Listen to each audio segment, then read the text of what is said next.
વડોદરામાં વિનાશક પૂરે ભારે તબાહી સર્જી છે। અડધું વડોદરા 2 દિવસ સુધી પૂર્ણ પાણીમાં ફસાયું હતું। અનેક લોકો ભૂખ્યા તરસ્યા રાત દિવસ વિતાવી રહ્યા હતા।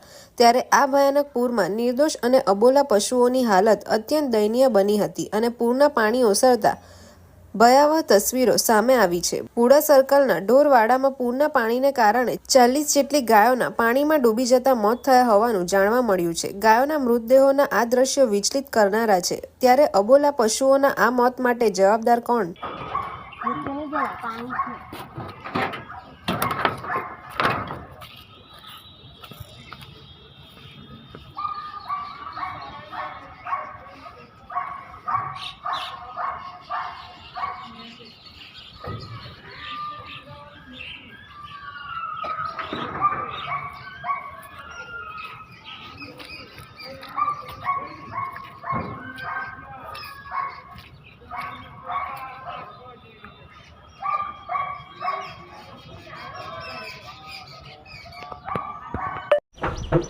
ઢગલા પડ્યા ગાયુના તો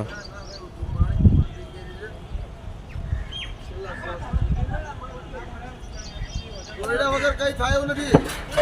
બોડી વગર કઈ નહીં થાય।